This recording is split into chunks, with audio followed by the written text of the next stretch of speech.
All right, here we go. Another edition of KnicksFanTV Live, Knicks Weekly, presented by Manscaped, CP the Franchise, Al Shotaro, Stratocaster, JD Sports Talk in the building. Knicks go 3-2 on the week, 28-40 on the campaign. Maybe on the way to the 50 burger, but 50 losses. Man, oh man, what a season. What a season. But nevertheless, we're going to get into the week that was, the good, the bad, the ugly. And then we're going to talk March Madness, man. A Knicks fan's guide to the NCAA tournament. We're going to take a look at some of the prospects who could be on the Knicks radar, when and where they're playing in the tournament. And that's going to be with special guest Corey Tulaba, the Hard Road Herald, No Ceilings podcast. So let's get into it right now. Salute to everybody in the chat once again. Hit that thumbs up button for you boys. Tuesday night edition of Knicks Weekly, man. Back in the fold. Hope everybody's doing well. For the Knicks, not so well. Even though they were 3-2 this week, they finished the West Coast trip 3-4, which wasn't terrible.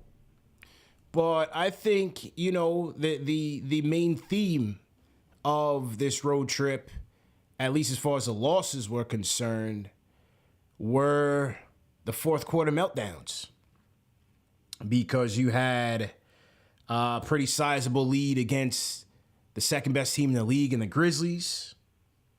You had a sizable lead. You eventually took the lead against the Nets. Couldn't close them. And the fourth quarter woes for this team just continues, man. The fourth quarter woes just continues. And shout out to Fred Katz of The Athletic, who said after letting go that 15-point lead in Memphis on Friday, the Knicks are now 3-5 in their last 8 games where they've had at least a 15-point lead, and which dates back to the February 5th game against the Lakers. They are now 4-9 over that time in games where they've held at least a double-digit lead. They blew a 21-point lead against the Lakers, 12-point lead against the Jazz, 23-point lead against the Blazers, 11-point lead against the Thunder, 28-point lead against a KD, Kyrie, and Ben Simmons-less Nets team at home at Madison Square Garden, 10-point lead on the Heat, 16-point lead on the Sixers, and that 14-point lead against the Suns, 15 on the Grizzlies. So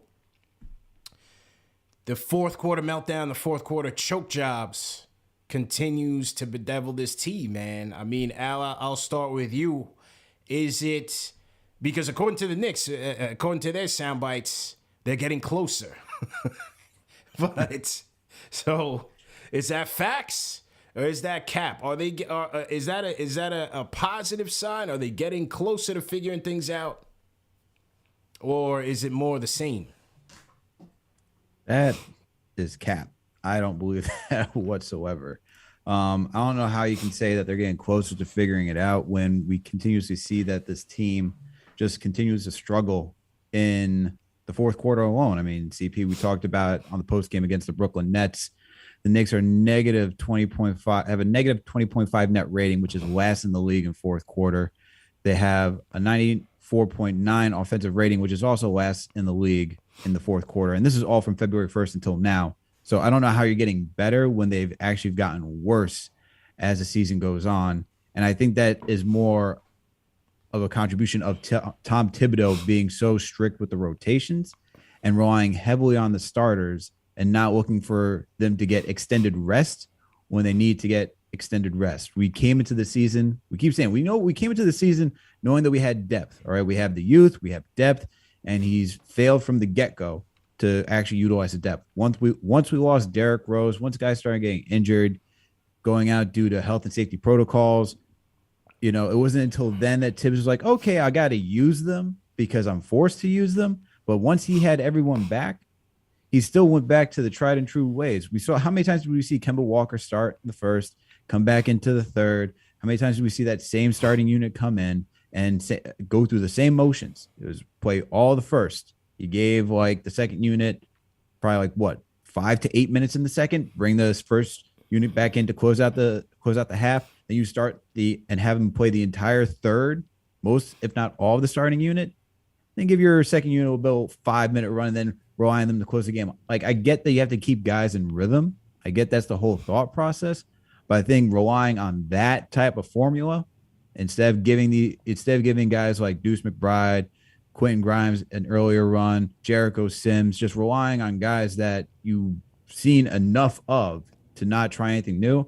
I think that's where it comes down to the fourth quarter woes. I think guys are just too gassed once it gets down to crunch time that they can't do anything. And on top of that, we keep asking for it. We haven't had the position solved in so long as a point guard. We have no one to rally the troops, to get them organized, to close a game. And that issue needs to be solved this offseason. It's gone on long enough. We can't keep seeing guys who are, whether it's out of position or just don't have the skill set to just organize an offense, get it done. JD.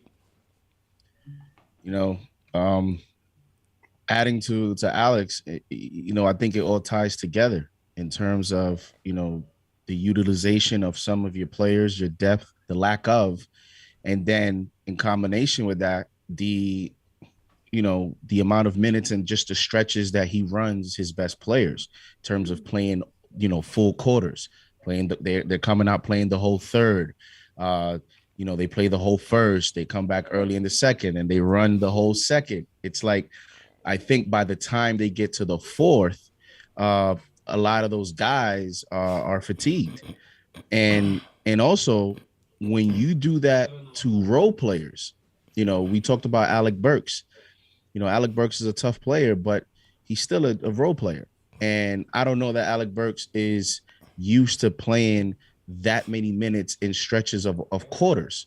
And so when you're already asking a guy that is a role player to play that amount of minutes and then come back in the fourth and have enough legs to make shots. And that's not even, and we're talking about that, and we still haven't gotten to the personnel. Like there's also a personnel issue here, which is contributing to, the fourth quarter and the record. And so, we don't necessarily have that guy that we can just give the rock to in the fourth and say, get us a bucket. Yeah. Sometimes you have all these issues, but if you have that guy, it kind of hides the fact that, certain guys are playing so many minutes. Like when we had Rose last year, he was playing well. It's not like Thibs was different last year. Randall last year was playing a ton of minutes, but we had Derrick Rose, in clutch time situations to help us out there. We had Derrick Rose available in the fourth. We don't have Derrick Rose this year. And then, RJ is now beginning to, become that lead guy. And he's going to go through steps. Right now, he's going through steps of being the lead guy for a game. Then he's going to have to learn how to close games and make free throws in late game situations. So from all in all, there's just issues everywhere. And that's why I do put some of it on Thibs, because CP, when you have personnel issues and you don't have the horses, you have to adapt. You have to prepare yourself for that fourth quarter. I know it's a 48-minute game, but you have to prepare for that last 6-7 minutes. And I don't think the Knicks have done the best job of doing that this season. Yeah, I think you both have hit it in terms of, the rotation issues and guys potentially, being drained in crunch time. I also see it as, when it gets into crunch time and the game slows down, it gets more intense, pace slows down, and a lot of times, that's when you got to go to your go-to guys, man. And so many times when you look at the Knicks decision-making in crunch time, it's just the decision-making, right? You're looking for that guy who's either going to make a solid play, take a high percentage shot, and get you something within rhythm. And for the Knicks, so many times it's just not there because, somebody left a comment on one of our shows that say, the point guard thing is an excuse. It's all Thibs. But I think that's real because, again, when this thing gets tight and it slows down, you either need that playmaker, that scorer that you can rely on, or you need that point guard that's going to settle the troops. Right now, the Knicks don't have either. So that's why, we say you need a point guard, Obviously, it's not the end-all, be-all. The Nets have a Kevin Durant who can be that guy and be that, that two-pronged killer for you where he can either make a play for you, based on drawing the double teams or drawing that attention, or he can get you that bucket and be reliable at that and make a sound decision. Knicks just don't have that. And so that's why I feel like so many times, things just get out of whack for us just because we just don't have that guy that can really settle things down. The Memphis game, it was their defense, which is tops in the league, and then their point guard, which is one of the best in the league. For the Nets, it was KD.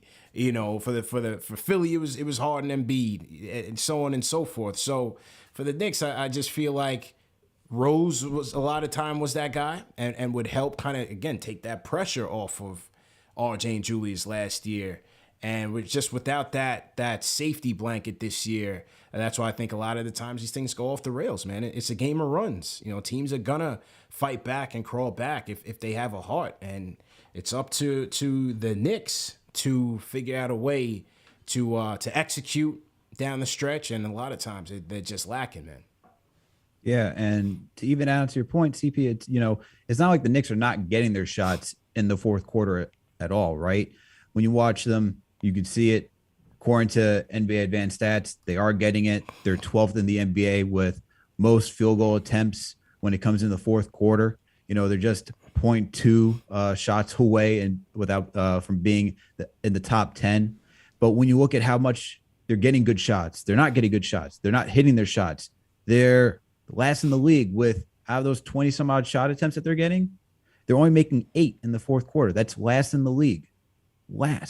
They're last in the league in field goal percentage. So they're taking a lot of shots, but are they taking good shots? No, they're forcing a lot of shots. Why? Because they don't necessarily have someone, as you said, like Kevin Durant. They don't have a Jason Tatum. They don't have a Steph Curry. Someone that can create their own shot easily or draw the double team or even a triple team for that matter to open it up for somebody else. We have a bunch of role players, as we talk about on this team. So everyone's going to stay covered in the fourth quarter. That's why we stress the point guard, because a point guard would help create that play, right? Create that opportunity for somebody else to get open. Mm-hmm. So without that, you're just going to see a lot of bad shots. You're going to see a lot of guys taking shots that are just panic shots. Guys are forcing a lot of things towards the end of the game, whether that be RJ, Julius, Alec Burks, whoever. That's what you're going to get if you don't have anyone that can actually help organize this offense. Or if you had an offensive coach, we don't have that either. Last point to JD, and then we'll move to the next topic. Go ahead, bro. Let me ask you guys this question too. It's just let's be honest. Do you fear if Julius Randle has the ball with 2 minutes left, with 1 minute left, with 3 minutes left? No. Like, what player on this team does the opponent actually fear in a crunch time situation? We also don't have that. We don't have that element. Rose brings you that element in the sense that because he's respected, right? And because of his ability to drive, it's not about always making the shot. It's also about the ability to create a shot within that shot clock of 24 seconds. Like, we haven't been able to do that. So our issues is we go to Randall or RJ or whoever, and it's either a turnover or we're not even, like, we just look lost. We don't run a play. We don't even run a play. So when you look around the NBA, Miami Heat, Jimmy Butler, he gets the ball in crunch time, the defense is going to collapse. Giannis. You look at Philly, Harden and Embiid. You look at Chicago, DeRozan and Levine. You look at the Celtics, Jason Tatum and Brown. I just named you 6 teams in the East. You go to the West. Let's go to the Phoenix Suns, Devin Booker, Chris Paul. Let's go to Memphis, Ja Morant. Let's go to the Golden State Warriors. You have, Curry there. Utah, Donovan Mitchell, Dallas, Luka Doncic, Denver, Jokic. Like, you look around the NBA, all these teams have a guy that in crunch time situation, once they take a dribble, they can collapse defense. And if they don't take the shot, they have the ability to get a shot within an offense.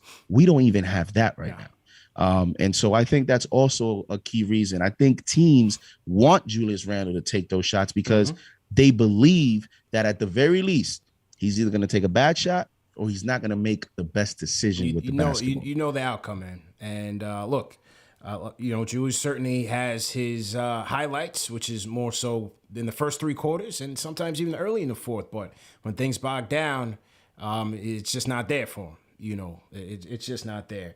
But one thing that I think we have seen over the course of the West Coast trip is some of the contributions from the younger players in spot minutes. We did see some from Cam. Unfortunately, we saw it in the Clipper game. Unfortunately, he gets hurt in the Kings game. He's out for the season. We did speak about the ramifications of that in a previous episode. We saw some good things from McBride, especially in the Dallas game. And then Sims, man. I thought Jericho Sims and JD, you were on that show, I think, after the Memphis game, when a lot of fans were like, Sims should have played, Sims should have played. I said, look, the way Memphis went small with their athleticism and their versatility with Jaren Jackson and Clark, I said, I'm not sure this is really it for Sims, but I said the next game he's going to play, and he's going to play a lot. Ended up being a huge factor in the crunch time situation here, and I thought the closing sequences in that game, the final minute and a half, when they had him kind of in that free safety role, running out to double KD, coming back for rim protection, using the verticality. I thought you saw a lot of growth there from Sims, man, and Thibs was very impressed. Yeah, Sims, I still thought he could have played that game. I understand what you're saying, to be 100% matchup. I'm at a point in terms of just direction. I think at this point, looking at personnel, looking at matchups, obviously, that's Thibs is going to look at it that way because he's trying to win the game. Yeah, I'm looking at it more of forget everything. Let's just play. Just play. Forget matchups at this point. There's only 12, 14 games left. But look, he had 10 rebounds, 6 points, 2 assists. And I had mentioned, I had tweeted out, he had 6 points. He could have had 14, 12 points easy. Yeah. We left out 8 points out there just for the simple fact that we don't have a point guard. Mm-hmm. One of the things I've noticed a lot with Sims is he's a great screener, and this is rookie year. I had compared him a little bit to Dwight Howard in terms of the body type and the ability to set strong screens and create space for your guards, allow your guards to either get an open shot or drive to the basket. He sets good screens, but he's been practically ignored when he rolls and when he cuts. A lot of times we see there's enough space to where I always think about DeAndre Jordan, when he was with the Clippers, Lob City. If we just had somebody to just give him the ball, we don't even have, we literally don't have even passers from the wing positions other than RJ that can even make those type of plays, let alone point guard. We don't have that anywhere around the team. But listen, he's making last 2 games he's played 20 minutes. He did it 23 against the Nets, 10 rebounds. He played 20 minutes against the Clippers, 11 rebounds. Mm-hmm. So you're starting to see 18 minutes against the Sixers, 10 rebounds. You're starting to see a guy that you stretch him out there, you give him, a lot of minutes. He may be able to become a very good rebounder. And, that is going to give the Knicks front office a decision to make when it comes to Mitch and when it comes to what is Sims' future role on this team. Decisions. And Steve Popper of Newsday came out with an article saying there's a number of teams that are expected to be interested in Mitch, right? We heard earlier this season, Miami Heat. We heard Detroit Pistons. We heard the Dallas Mavericks, Washington Wizards. Is there another team I'm missing? OKC Thunder. So, Al, we're seeing the growth from Sims before our eyes, which I think is a positive, despite all the losing and meltdowns. But the market for Mitch is legit, man. What do you think about that dynamic? I think it makes sense, especially with those teams, especially when I would go a team like the Mavericks who needs a center, right? OKC, they're looking for a traditional center too. They play a lot of small ball out there as well. And even with Detroit, they want someone big because Isaiah Stewart's on the 6'9", 6'10" side. So it makes sense. And like, as much as Mitch has been inconsistent, right, throughout his career, and even this season, we've seen Mitchell Robinson take strides as a player. We've seen him have, that 15-17 game in Phoenix. We saw him go toe-to-toe with what's his name? Steven Adams out in Memphis. We've seen him have phenomenal games. But then you have games where he goes against Andre Drummond, and you're like, kind of a head scratcher, where you didn't get any defensive rebounds. You had all offensive rebounds. We know you're one of the top offensive rebounding bigs in the league, but where's that consistency? We know that he's able to guard the pick and roll very well. We know that he's mobile. He's able to guard. He's able to block shots with both hands. He's able to create steals, right? Put his hand in the passing lane. We know he's capable of doing all these things, but he hasn't fully put it all together where you can say, okay, I'm confident that we have a solid piece. If you want to compare it to someone like Robert Williams, who struggled, but then you see this season, you see how consistent he can be on a game-to-game basis and helps with that defense, right? And that's what we're working out for Mitchell Robinson. But it's not shocking that anyone in the league wants him. I still would pay him because you don't want him to walk. A sign and trade, he's going to be an unrestricted free agent if he's not signed by June 30th. I think that's a little tough to try to get a sign and trade with Mitch. You don't have, because he's not an RFA. But I would still try to pay Mitch, keep him as an asset for this team, because even when you watch Jericho Sims and you see Jericho Sims, and sure, maybe Mitchell Robinson, we don't know, but he may have that hook behind, say, oh, I see Jericho's doing well. This may be, he may be impacting my career opportunity here at some point in the future. But the thing is that Jericho isn't fully ready yet, and we don't know what Jericho will be next season. And see, we talked about on our last show too, and we agreed that you still keep both of them. Why not have two lob threats, two rim protectors on this team that have elite verticality? Both of them can get up high, can block shots at the apex. So I would look to still keep Mitchell Robinson. We see Michael Scotto reporting out there saying that he's talked to reporters thinking that it's like a 12 to 13 million. I think it was like 10 to 13 million dollars annually that they're looking for Mitch, like 3 to 4 years. Sean Devney from Heavy.com was reporting the same thing, that he's talked to NBA GMs as well. So we know that Mitch is somewhere between that 10 to 13 million dollars annually, in that range. And I still think that's a good range for him, because we have seen the growth from Mitchell Robinson. We've seen him improve in so many areas, especially the last 2 seasons. It's not like his first 2 years where he was always in foul trouble, just going out there and putting himself, like removing himself away from the basket, wasn't boxing out, couldn't set a screen at all. We've seen these improvements. So I'd still invest in Mitchell Robinson, in the fact that I believe that he can still get better. He still hasn't reached his prime. He's 23 years old, 23, 24 years old. There's still some room for him to grow as an athlete and as a contributor to the New York Knicks. So I'd go out there and pay him still. Yeah, I mean, my last point on Mitch, and then JD will close with you on this topic. So to everybody in the chat, once again, hit that thumbs up button for you boys. Knicks Weekly presented by Manscaped. Make sure you guys are hitting that subscribe button and the notification bell. We are steadily climbing up to 50,000 subscribers. So let's get it going. You guys know my thoughts, man. I want to keep Mitch. Definitely want to keep Mitch. I know Anthony Parasol in the chat saying let him go. I think at the 12-14 range, I'm keeping him. I'm continuing his player development, and we'll see. Is he a piece for the future? We'll see after 2 years or so, or is he somebody that you put in a trade later on and upgrade the team then? I don't want to lose him for nothing.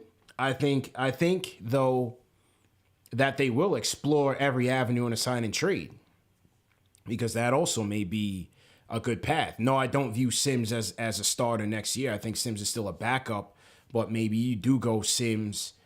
We don't know if they can get a trade off for Noel. Yes, he will be an expiring contract, but that's also a possibility that you still may have him here. Or do you go out there and go get a vet minimum JaVale McGee type, so on and so forth, to kind of fill that void?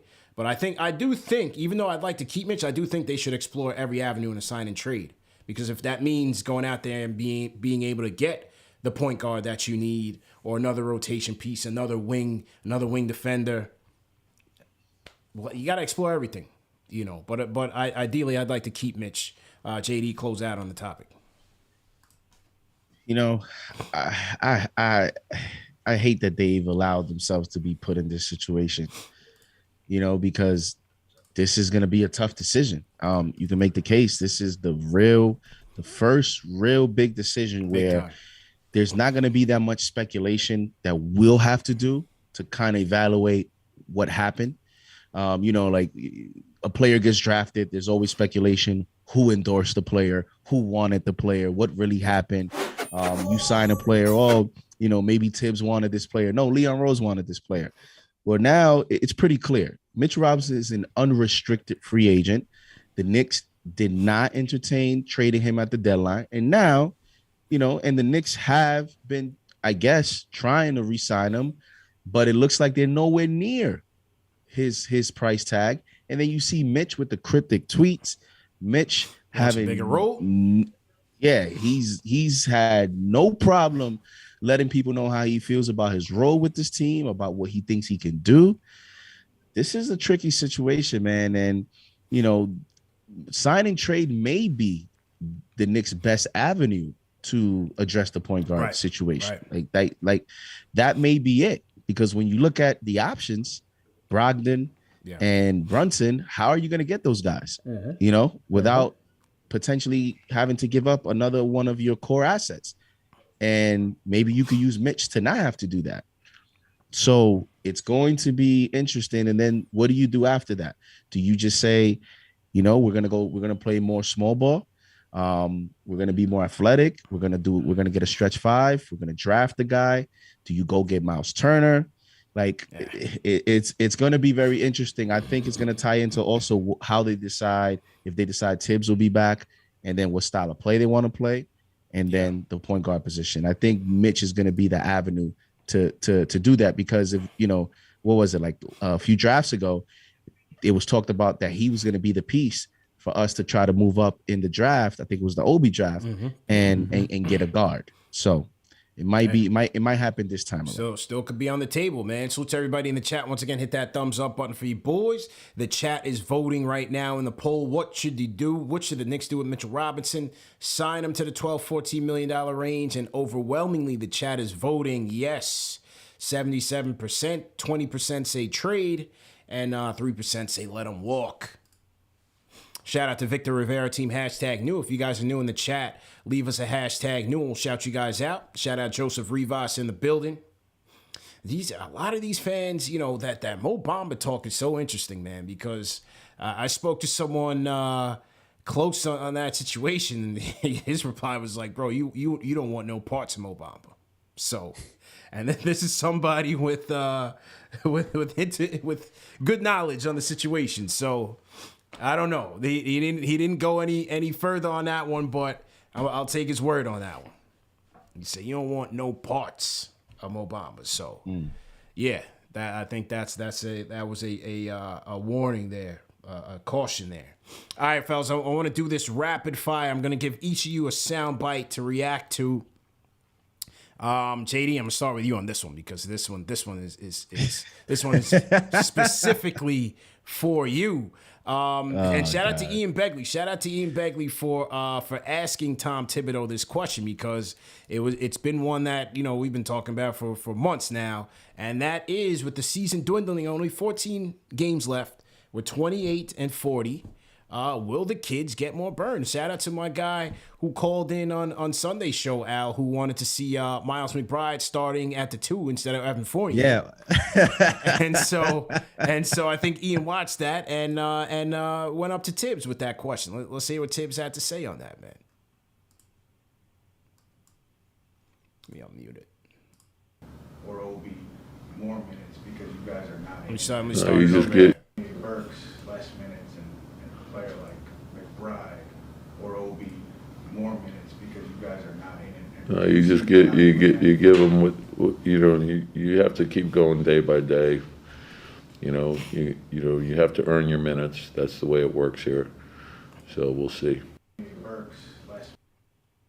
And my guy Ian, why'd you have to throw my guy Burks under the bus, man? You heard Ian? You say you got Burks out there. Are you gonna get rid of him and throw McBride in the mix? Thibs says, JD, you gotta earn him. Your thoughts? Man, listen, man.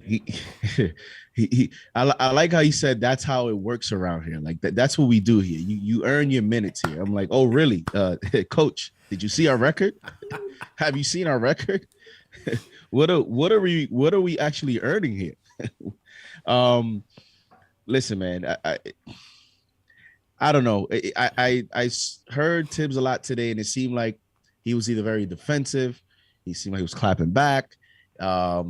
He was very, very, very defiant, and he was Thibs, staying true to what he believes.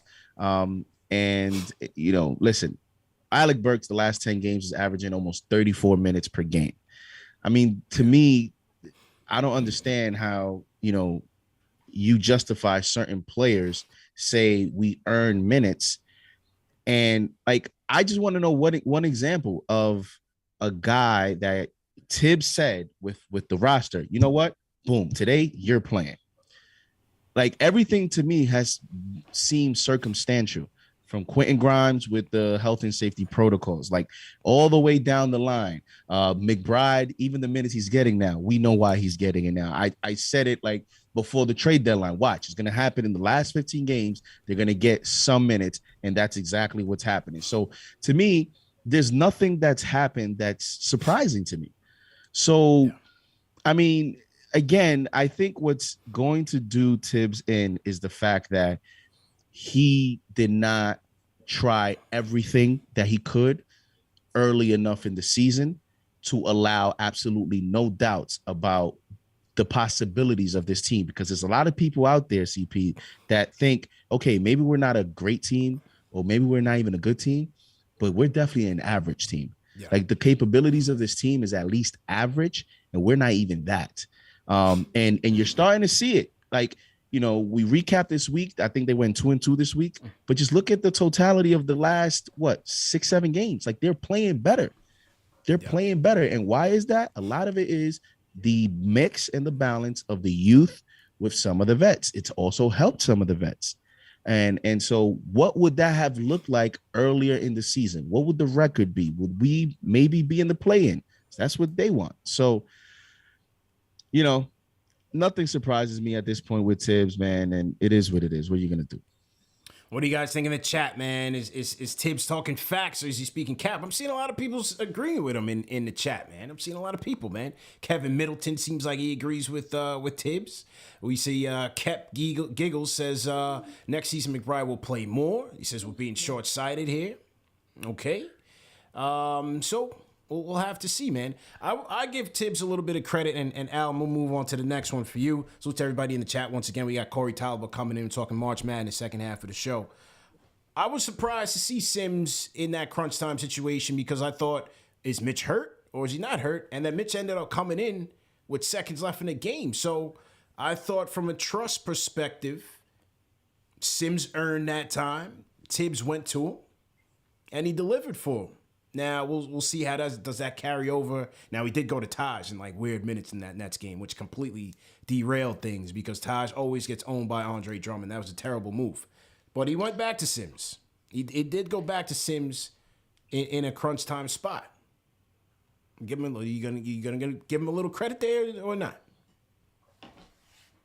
You gotta give him a little credit for that, right? So, I mean, I wish he allowed Sims to finish the game. Then bring Mitch back in, because at that point I didn't understand the substitution. I guess you wanted a veteran presence for the play that they drew up for Fournier and Mitch to get the easy lob at the end, but should have just rolled with Sims. But to JD's point, this is situational. Like, Sims is only getting minutes, I feel like, at this point, because Nerlens Noel has plantar fasciitis. Like, if Nerlens Noel was healthy, are we not seeing Jericho Sims? Because we saw Deuce in the doghouse after the Toronto game, after New Year's Day, and we hadn't seen Deuce until what, now?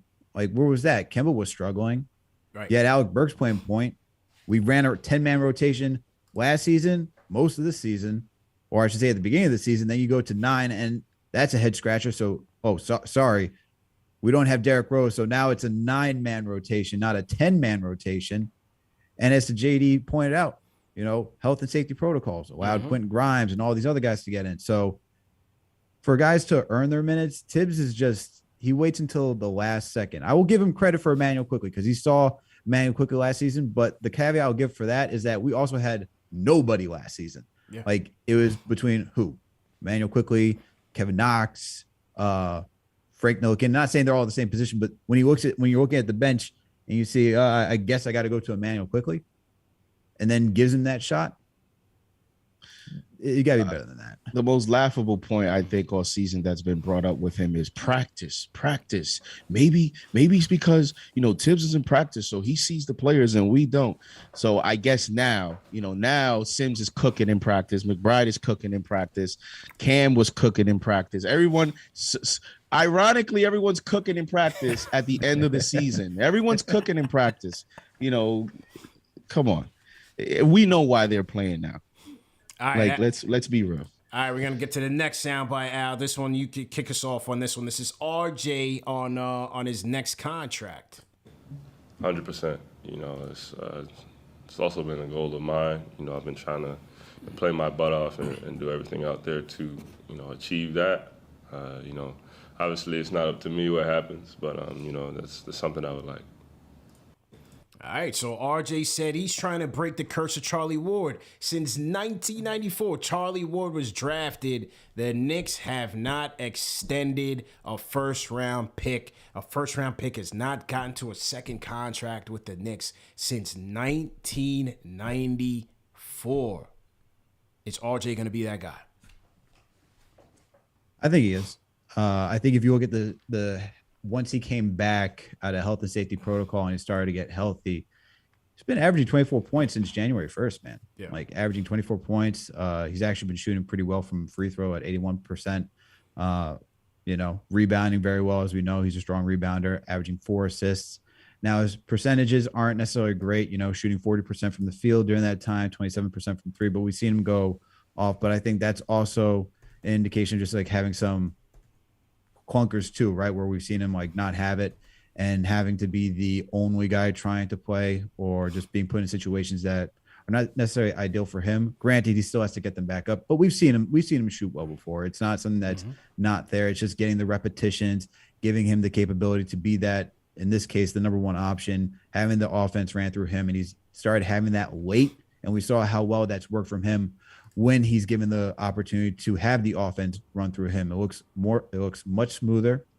He's attacking, even during the Brooklyn Nets game, we saw him, he was entering the passing lanes, pushing the pace, finishing through contact, drawing the foul, finding guys in transition. Before, instead, he was just had blinders on and just tried to finish at him by himself his rookie and sophomore season. Now he's actually bringing what we saw from him when he was in high school and at Duke to this game. And this is the type of player we're expecting RJ to be. So I would keep RJ around. I think he is going to be that. Not necessarily, he may not be the number one option. He potentially will be the number 2 option, but I think you have to, especially if you're looking for RJ to start averaging 20 points a game. Like since January 1st, he's averaging 24 points. He's getting you 6 boards, averaging 4 assists.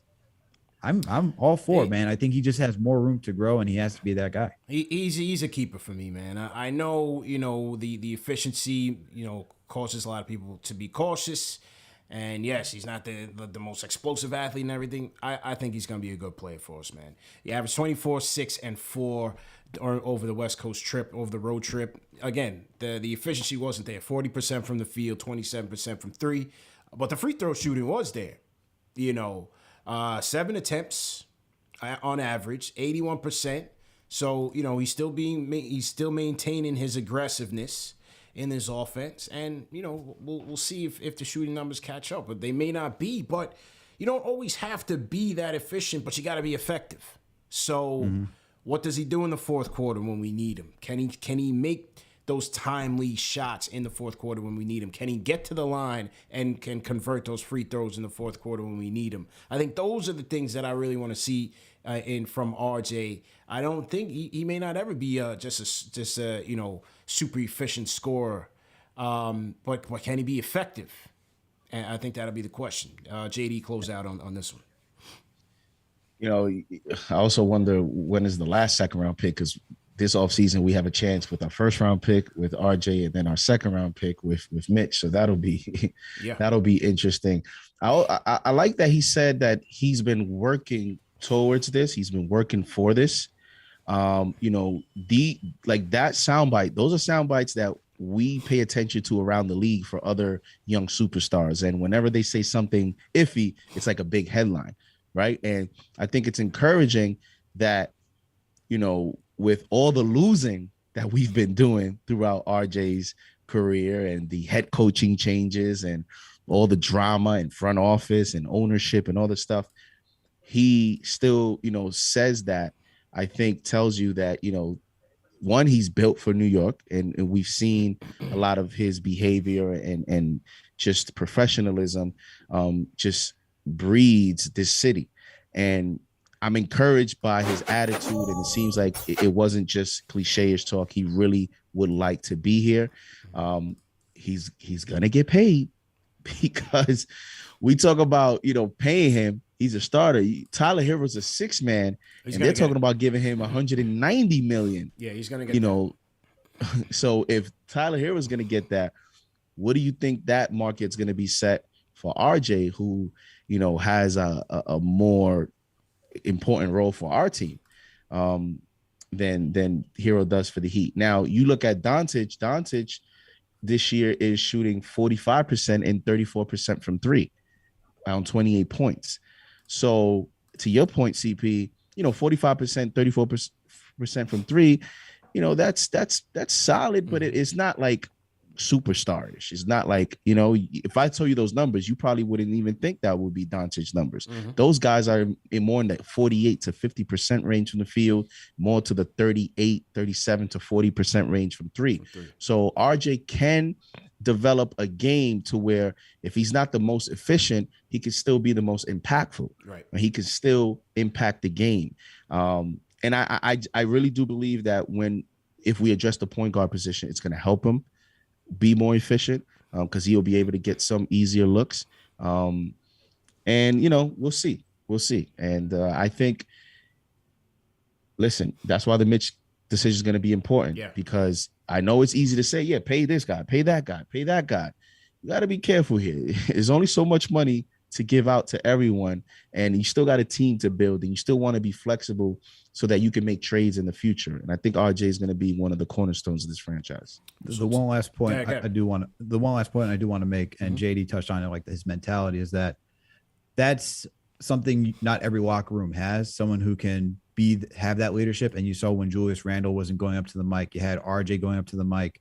You see how he wants to take on that leadership role. You see how he's committed to being in the gym, to continuously working on his game. That type of leadership is infectious throughout a locker room. And if you were indicating that this is your guy, the guy who's going to constantly put in the work to be the face of your franchise, guys are going to rally behind that. They're going to fall in line. And I think that's something that is not necessarily measured on what is going on by the court by a statistical number, but a mentality standpoint, that is something you don't want to lose, because a lot of locker rooms need somebody who's going to be stable, who's going to put in that work, and is just not only a vocal leader, but a visual leader too, that you can say, okay, if he's doing it, I got to do it too. You know, we read about it last season with Julius Randle going to the gym every time he landed, and you saw the type of results that we got last season. That type of stuff is a major impact in the locker room. So that's also why. So to everybody in the chat, once again, hit that thumbs up button for you boys. Knicks Weekly presented by Manscaped. We just recapped the week that was for the Knicks. We're going to segue into our March Madness coverage, a Knicks fan's guide to the NCAA tournament. We're going to take a look at some of the prospects who should be on the Knicks radar as they head into the lottery and into the draft. And, you know, some of these guys that are playing this week. Shout out to Young Kobe, $10 super chat. Says, if Thibs is here, Mitch is gone. This organization is an indictment of the front office. Too many chefs in the kitchen. A logjam. Got to cut some of the dead weight and build around RJ. Okay. Young Kobe, appreciate that super chat. We got Ari in there causing havoc. So salute to Ari. Salute JJ from Brooklyn. All the mods. TM, what's good? Paul Robinson, $5 super chat, says RJ shoots better when he's in control of the offense, which and gets touches, which he doesn't get enough because of Julius. Trade Julius. It's necessary. Okay. So Paul Robertson throws his thoughts in the ring. Speaking of lottery and draft, let's take a quick look at where the Knicks are in the Tankathon. Yes, people, it is that time of year. So right now, the Knicks are sitting in, say, the 10th spot. Did New Orleans just win? Because they were in 9th. I'm trying to see here. Or did New Orleans lose, Phoenix, rather? They lost. They lost. They lost. lost to Phoenix. Okay, because the And Knicks... Indiana lost, too. Okay. So the Knicks are a half game ahead of the Portland Trail Blazers. So the Blazers own the Pelicans pick, I guess, in the CJ trade. So the Blazers could have 2 picks in the lottery. All right, so that means tomorrow's game against the Blazers, Knicks are 1.5 games back of the Blazers for the 9th spot in the lottery. 9th worst record. Okay. Knicks currently have the 10th worst record in the Tankathon right now. So with the 10th worst record, they have a 13% chance of jumping into the top 4, or a 3% chance of getting the number 1 pick. If they jump up to that 9th spot or the 8th spot where Portland is right now, they would have a 26% chance of getting into the top 4 and a 6% chance of getting that number 1 pick. I think that might be the most realistic option.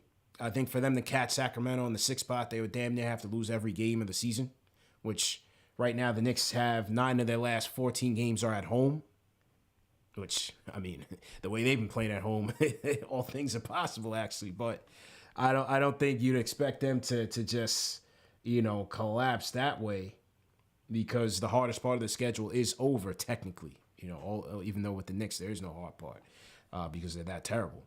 But right now, they are 4 games in back of Sacramento for that 6th spot. So that's going to be a little bit tricky. So I think realistically, fellas, I think they're looking at between 7 and 9 of the highest odds in this lottery. I mean, anything's possible. They could always move up.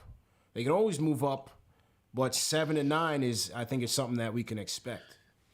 The natural sweet spot for them. Yeah. I don't know, CP, man. Oh, man. How you feeling, bro? How you feeling, man? Grimes is coming back, which I'm excited about. But he does help.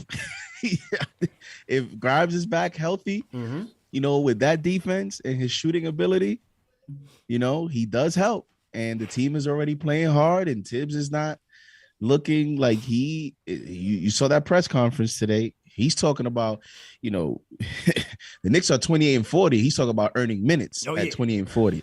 That does not sound like a guy that's ready. That does not sound like a guy that's ready to just give games away. Although I guess you could make an argument that the way he's playing it may be the best way. Continue to play some of these vets 30+ minutes. So, but I think the way they've been playing, they're gonna beat some of these teams, man. Orlando, Detroit. I think they're gonna win some games that, and then we'll see. The only way the Knicks get up there is you're gonna have to pray. When draft lottery comes, just hope that I think that 9th or 8th spot, if you can get there, you have a shot. As we've seen in history, Kyrie Irving draft, I think the Cavs that year was supposed to be the 9th. Derrick Rose, I think the Bulls that year was supposed to be the 9th pick. We've seen it with the Lakers. Like, I think that 9th, 8th spot could be a sweet spot. I forgot where the Memphis Grizzlies were stacked. They moved Memphis, up to get Lakers Ja Morant. all moved up. Yep. So, you can get into that. I think once you get to 10, 11, 12, you don't got a shot. Yeah. You have no chance. But if you get to 9, 8, 7, there's a solid chance you might change it up during draft lottery night.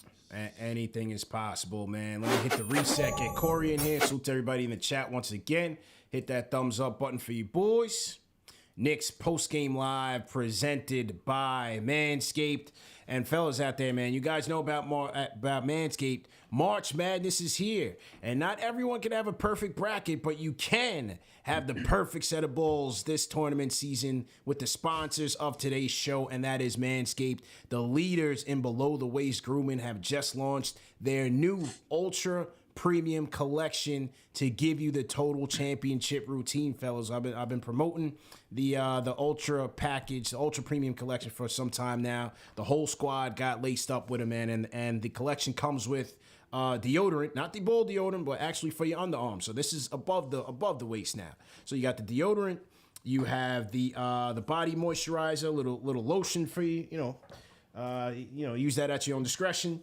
Body wash, shampoo, and conditioner, the whole 9 yards. And as you know, man, you always gotta finish it off with the Lawnmower 4.0. Starting to warm up, fellas. So make sure you groom accordingly. You know what I'm saying? Don't be stepping outside lacking when you're going out on those dates. Make sure you take care of it. And our guys at Manscaped are always taking care of us, man. Go to manscaped.com, enter promo code KFTV for 20% off plus free shipping. Ships throughout the entire U.S., UK, Europe, South Africa, Australia, New Zealand, Singapore as well. So shout out to our friends over there at Manscaped. Okay, let me get our guys in here. Oh, we got everybody lined up properly, man. Okay, all right. So back on the show, a friend of the program, man, always in here, dishing on the real, man. Shout out my guy, Corey Tulaba, formerly of the Hardwood Herald, now of the No Ceilings podcast. Corey, welcome back, man. How you feeling, bro? Hey, yo. What's poppin', fellas? Oh, man, bro. That just touched me, man. Yo, rest in peace to Razor Ramon. Real talk, first and foremost, we got to start with the protocol, man. Rest in peace to the bad guy. That was one of our heroes back in the day, and he passed away yesterday, man. Rest in peace, Razor Ramon, man. That one hit me. That one hit me hard yesterday, man. Big time. Same, man. He was a big part of my childhood. But yo, I'm excited to be back on the show, man. You know, this is the spot. This is number one show for the fans by the fans. But before we get into our top 5 prospects to watch and your thoughts on those guys in the NCAA tournament, tell us about the No Ceilings podcast, man. What you and your guys are cooking up over there? Yeah, man. So I think in this content creation game, you gotta partner up with like-minded people to really make a dent in this space, because there are so many people. Even when you niche down to something like the draft, it gets real competitive. So, I worked with some people, whether it was on the magazine, I was doing podcast episodes, and my guy Tyler Rucker, he came to me one day and he was like, let's do something together. Let's work together. And I was like, all right, but let's build something real. All right, let's dominate the space. Let's do something that no one's doing. So what we did is we started a newsletter, and we have published, I think I counted today, since we launched about 4 months ago, 115 unique written pieces on the NBA draft, Monday through Friday, every single day. So we're doing written pieces on prospects. Nobody's covered more than us. We're doing, multiple podcasts. I think we got 3 or 4 different podcasts covering the draft in different ways, video, multiple YouTube channels. So we're out here to change the game in the draft world, similar to what, you're doing in content creation for team-centric, media. So that's what we're trying to do with the draft, and that's what we're doing with No Ceilings. So it's NoCeilingsNBA.com, and ain't nobody doing it like us. Let's do it, man. Glad to hear it. And man, we're gonna be looking forward to more coverage. Keep it up. So I wanted to touch on a couple of guys that we just talked about the Knicks' potential draft positioning, hovering between right now between 7 and 9, but anything can change. ESPN, I'll start with this guy. ESPN's, I forget what's his name, Mike Smith. Yeah, yes, sir.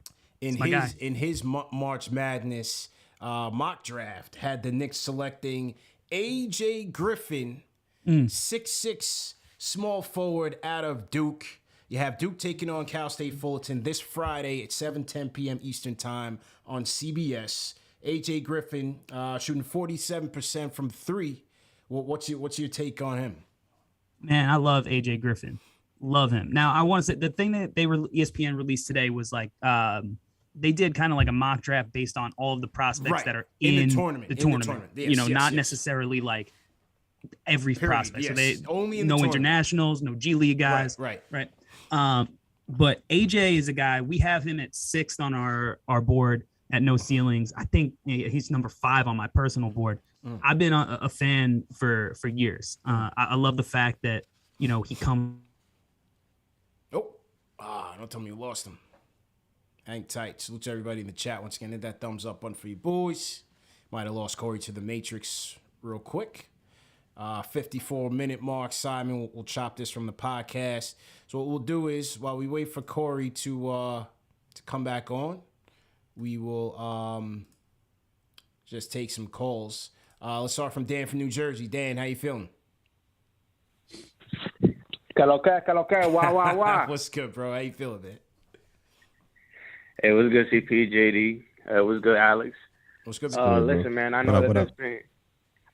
Yeah, man, I know there's been a lot of talking. There's been a lot of yapping about, our future at the point guard rotation, but more recently about our future at the center rotation. And, I just thought I'd come in and give my 2 cents and, try to talk to you guys about how I feel about the situation. Listen, man, when we got Mitch, he was just, when we first got him, he was almost an afterthought, man. He was just like mid-second rounder. We had no idea he was going to be this kid with this crazy amount of potential. Like, we knew he was going to be this freakishly athletic, rim-running center, but we didn't know his defensive ceiling would be so high. And the fact that some people on this platform, I'm not going to say any names, some people on this platform, man, they're saying to give up on that project that we've been honing for years, because they don't want to give him 12 to 14 million over a 3 to 4 year contract, because they want to sign a max player the next season that they are not even sure is going to be available. Look at the free agent class of 2022. Look at the free agent class of 2023. All the guys either got bird rights, they don't fit our timeline, or they're long shots. We're not going to get them. We're not known for getting those free agents that we want, man. The fact that you want to kick out a player that you have been developing, that you finally developed, and you want to let them go, or rather, I would prefer this more than letting them go. You want to trade them for the possibility of getting someone you're not even guaranteed. You sound disgusting, That's just blasphemous to me, man. That's blasphemous to me. I don't understand tight it right now. Yeah, man. No, I just don't understand it. This is somebody who helps the team. And listen, I'm Jericho Sims Hive all the way. I love that man. But we got to remember, man, it doesn't hurt to have 2 centers that do the same thing, because since centers are the ones that do a lot of the cleanup work, they get hurt. We know Mitch got hurt. We know Noel got hurt. If Mitch gets hurt, Sims is a good insurance policy. We should keep both. That's all I wanted to say. I'm out. Appreciate the call, man. Dan from New Jersey laying down the law today, fellas. Usually he's very animated. He's a tank commander and all of that. He didn't come in with any theatrics today, JD. He was tight. He's keeping the Block Nest Monster at all costs. I see Chunk Norris in the chat throwing some 5s in there. Jade Haraki throwing some 5s in there. So what do you guys think in the chat, man? Rate that call. 1 being trash, 5 being facts. My guy Dan from New Jersey came to lay down the law tonight. So what are you guys thinking about? All right, let's segue back. We got Corey back from the Matrix. Corey, who won the NCAA tournament, man? What happened, bro?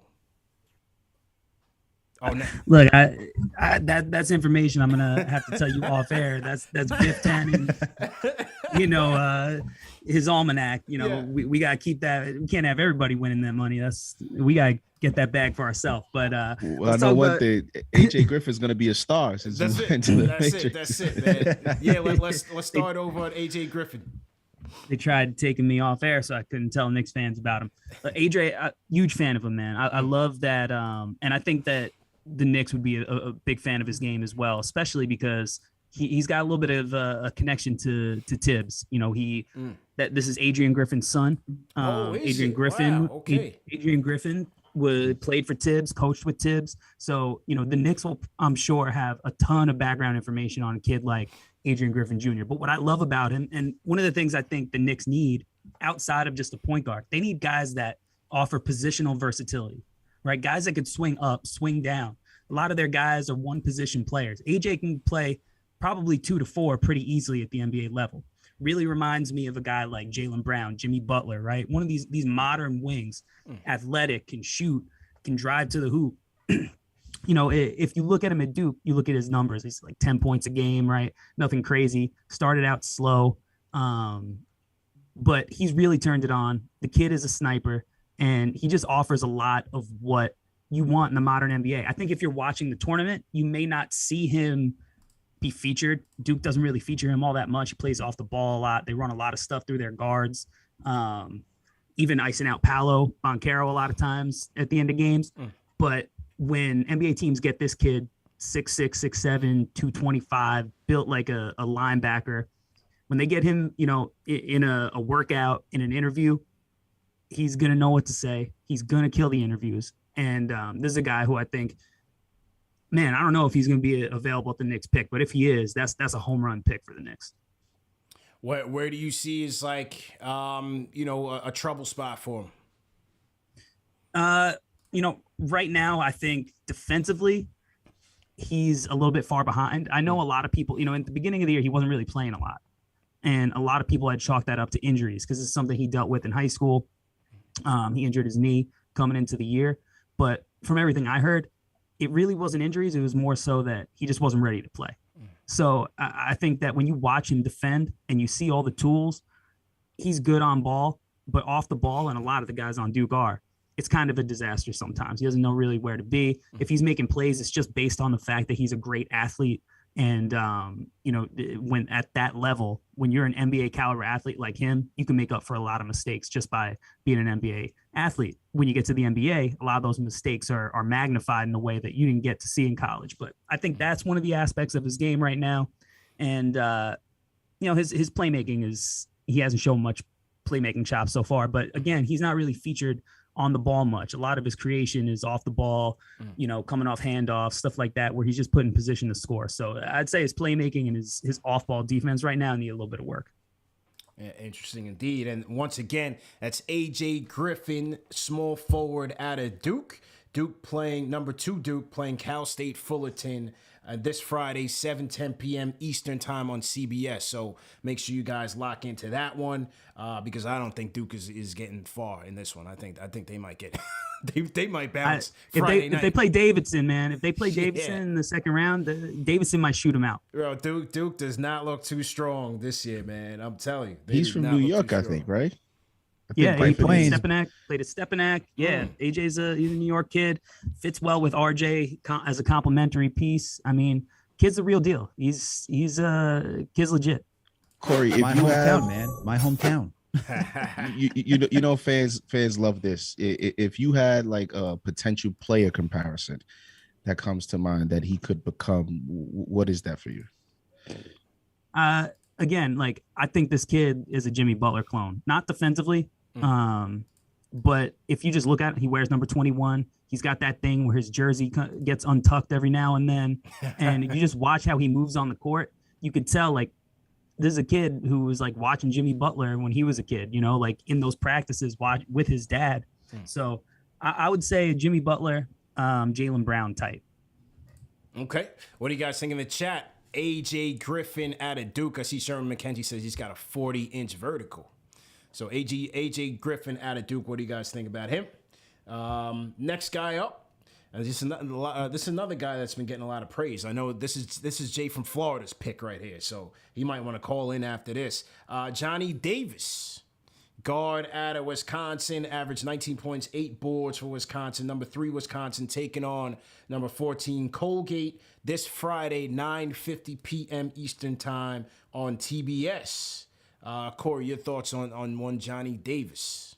Man, I love Johnny Davis. And there's probably not a prospect in the entire draft that jumped higher than Johnny Davis did, because this is not a kid that was really on the radar as a legitimate prospect coming into the year. You know, he played in the FIBA tournament, so he had some momentum there. But if you go and look at the preseason boards, he wasn't on it, right? And now, you know, he's number 5 on the no ceilings board right now. This is a kid in the Big Ten, dominant, you know, and if you watch him, you can't help but think, man, this kid looks a little bit like Devin Booker.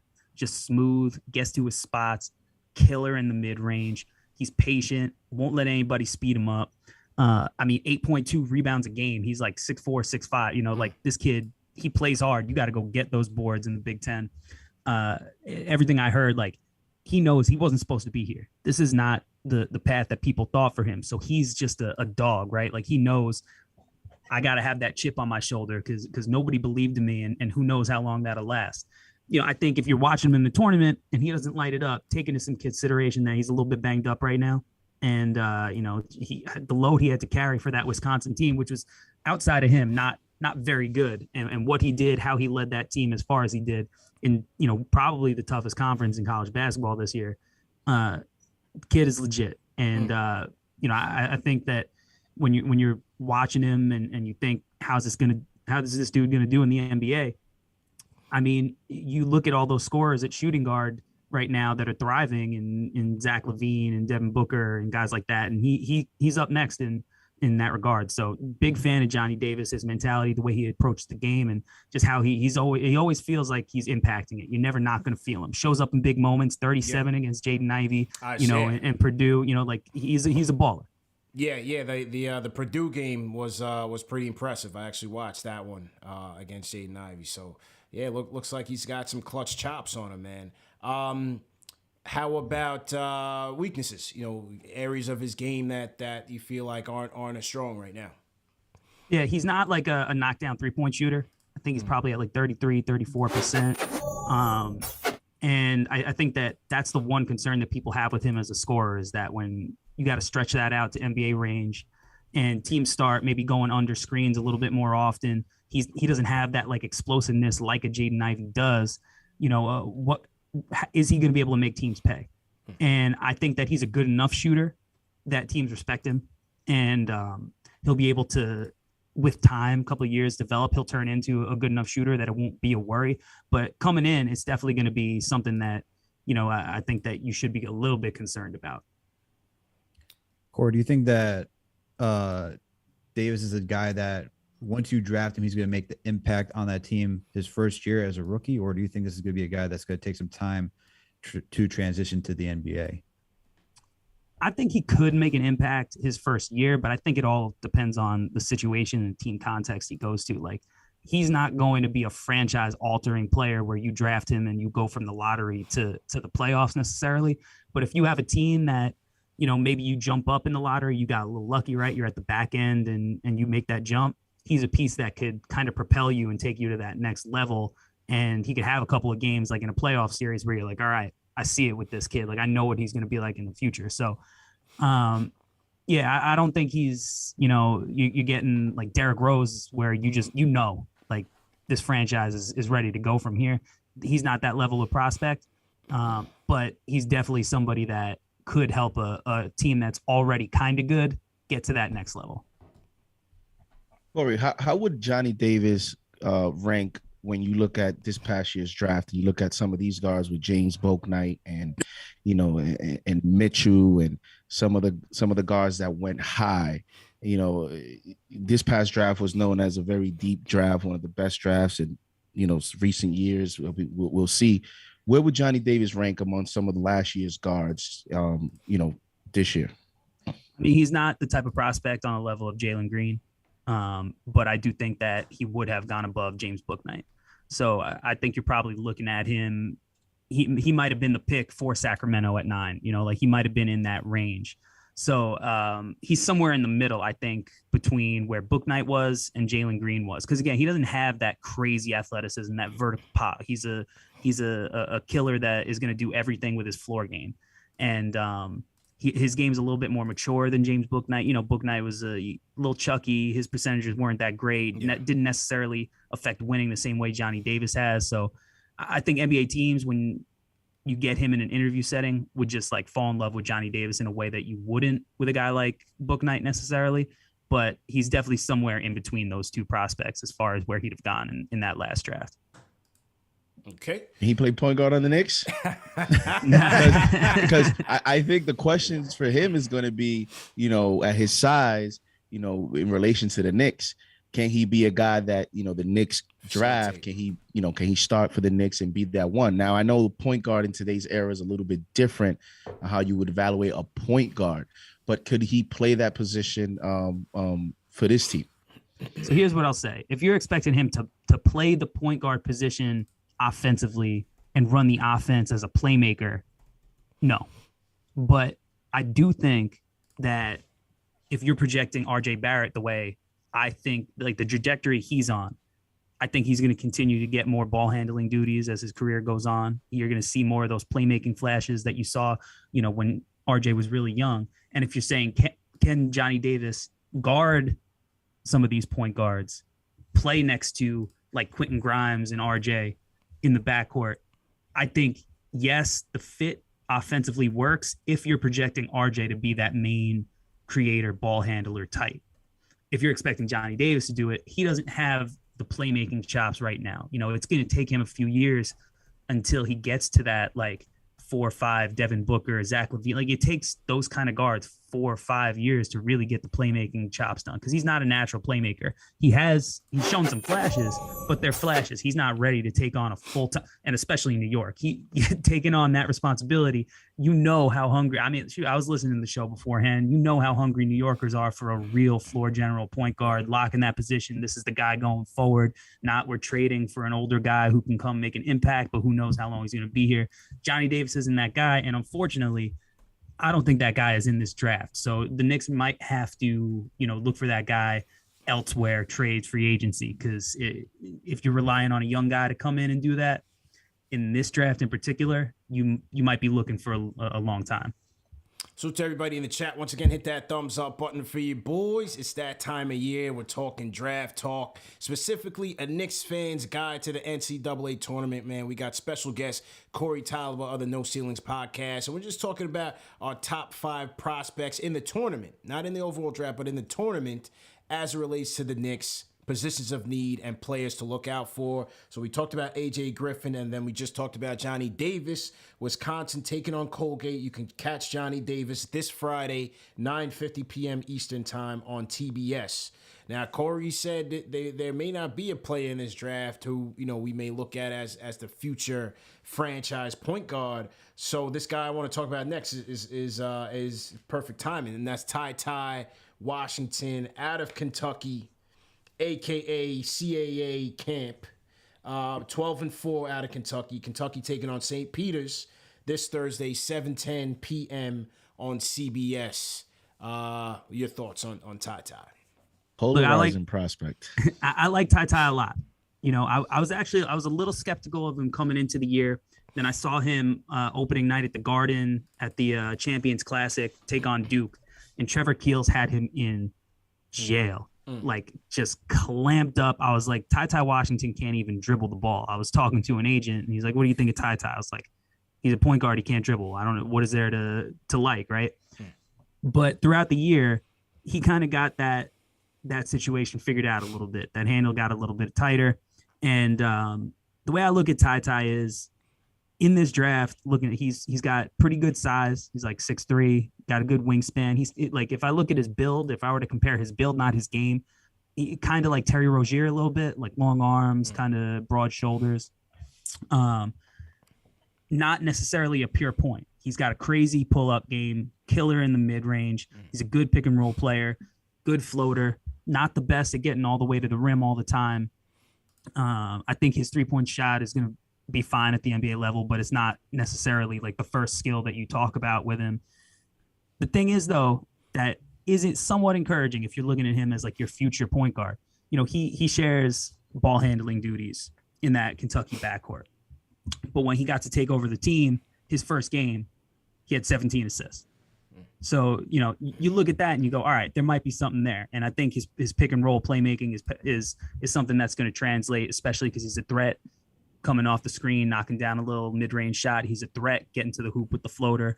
So I do think there's something there to him being a playmaker. But when I look at him, he's not like the floor general taking command of the offense and like turning all of the issues that the Knicks might have around. He's definitely a piece that I like, but how much more effective is he going to be than Deuce in year 2, than Quickly in year 3? That's something that I worry about with him. Interesting prospect, man. When you said, he doesn't really get to the rim that frequently? Is that, lack of a first step? Is that decision making? Like, what would you attribute that to? Oh, decision making is fine. He just doesn't have that burst, like he doesn't have that second speed where he's coming off the screen and then boom, he's at the rim. He plays within his own pace. He's not necessarily going to get sped up unless you got a real ball hawk on him. But he just doesn't have that burst where he doesn't have the athleticism. He doesn't have the vertical pop. So, the floater is a big part of his game. And he uses that almost as a crutch to not get to the rim. So he does have a way to counter the fact that he can't always get to the rim. When he does get to the rim, he's effective. It's just how often can he get to the rim? Now, maybe with NBA spacing, might be a little bit easier. You might have more room. You watch some of these college games, that paint is packed, man. Like, teams are playing, loading up, playing zones. Like there's a whole myriad of reasons the NBA offense is going to look a lot more wide open for him. But yeah, he just doesn't have that vertical pop and the burst coming off the screens. So is TyTy more of a combo guard coming into the NBA? What's his ceiling, and if he's coming into the NBA, I should say? Yeah, I think he's like a 1.5. So he could play point. He can play off the ball because he could shoot, especially as a spot up shooter. So I mean, look, if I say the name Tyrese Halliburton, it's going to get people thinking he's going to come in and be a future All-Star. Yeah. But I think if you think of how people thought of Halliburton when he was coming into the draft, we were like, I don't know if he can handle the ball, the offense full time. And then he went to a situation with the Kings where you're like, all right, well, he can play off De'Aaron Fox. He can handle the ball a little bit when Fox is, out of the game and whatnot. So I think he's a little bit like that. But obviously, Tyrese Halliburton looks like one of the best young players in the league. And I don't know if I would project that on TyTy, but I think that theoretically, like, it's a little bit similar to Tyrese Halliburton. So one of our own writers for KnicksFanTV.com, shout out to Jeff Campbell. He did a write-up about TyTy, and he said that his game is more of a jack of all trades, master of none. Is that something how you would categorize TyTy's game? Yeah, a little bit, but I do think that mid-range is pretty deadly. Like, I think when he's coming off the screens, like, that pull-up is money. It's smooth, and that's something that I think, like, at the NBA level, he could knock down at an elite clip. So, maybe he goes to an offense that takes away the mid-range game and, takes away a big part of what he does as a player. But I do think he has that as something he can rely on at the NBA level is what does this guy do really, really well? I think that mid-range pull-up is money. Do you think TyTy is a guy that's going to he's considered a project, like you need to be patient with him, or is he a guy that, you can see an immediate impact year one? And as soon as you said Tyrese Halliburton, I said, well, yeah, that means the Knicks will pass on him. So, I was on these shows back then. A lot of people did not want Tyrese Halliburton. Let's not rewrite history. The chat did not want Tyrese Halliburton. Let's not rewrite this. We're gonna get Jay on here when we go through after we finish through the list. But yeah, that was certainly a moment, man. Certainly a moment. Yeah. Yeah, any more points on TyTy, or we move on? No, that's all I got. All right, salute to everybody in the chat. Hit that thumbs up button for you boys. Okay, number 4, and once again, TyTy and Kentucky playing St. Peter's this Thursday, 7:10 p.m. Eastern time on CBS. Number 4, Bennedict Mathurin. This guy's been a hot topic. JD, this is your guy. A lot of people in the chat speaking highly of this kid. Bennedict Mathurin, 6'6", small forward. 17-5-2 this year for number 1 Arizona. Arizona taking on the winner of Bryant versus Wright State at 7:30 p.m. Eastern time on True TV. Corey, your thoughts on Bennedict Mathurin? I love Mathurin, and I think this is a guy the Knicks should really be targeting based on where they would be picking, right now, given where the lottery's at. I think Arizona is going to win it all, so I think he's going to have a deep run to really make a name for himself. And he could probably, if that happens, he might play himself up, out of the Knicks range. But I love his spot up ability. I love how he can move off the ball and get shots, running off screens. His athleticism is crazy. He's got a little bit, I think that he's going to show a little bit more with the ball in the NBA. And I see a little bit of shades of some Oladipo in him. But he's definitely projecting to be a better shooter than Oladipo was, but he's got that kind of athleticism, that kind of bounce, two-way wing. He's the guy that I was really high on because I thought he had a really good FIBA tournament over the summer with Team Canada. You know, everybody was focused on Caleb Houston, but Mathurin was a guy on that team who had some really big moments himself. And again, I mean, he's playing on probably the best team in college basketball. I think they probably got 6 NBA guys on that squad right now. I think he's going to have a deep run. He's going to show guys like what he's made of because the kid's legit. JD, this is your guy, man. Listen, man, I really like Bennedict Mathurin. And he would be, because I think he would allow RJ to play the 2, which I have always thought is RJ's best position, is the 2 guard. Now, who is a player comparison that you have for him in terms of the NBA level, going into the NBA for him? Yeah, so I think he's got shades of Oladipo. And then I think he's got shades of like Malik Beasley, which, you know, the way that he shoots it, scores it, you know, I don't know if he's going to be going after Hall of Famers' wives like Beasley did, but you know, as a basketball player, you know, he's got a lot of the similarities in the way they get their offense, getting out in transition, running off screen, spotting up, doesn't need to dominate the ball. The Knicks have a ton of guys who do dominate the ball. So a guy who can go and get his offense a little bit like Grimes in that sense, where he could just thrive, be successful, make an impact, and not have to get, you know, a touch every time down the floor. So like I said, I think this is one of those guys, even though he's not a point guard, you know, I think the Knicks need modern wings too. And he's a guy that fits that style. How would you, where would you put his defense at this moment in time?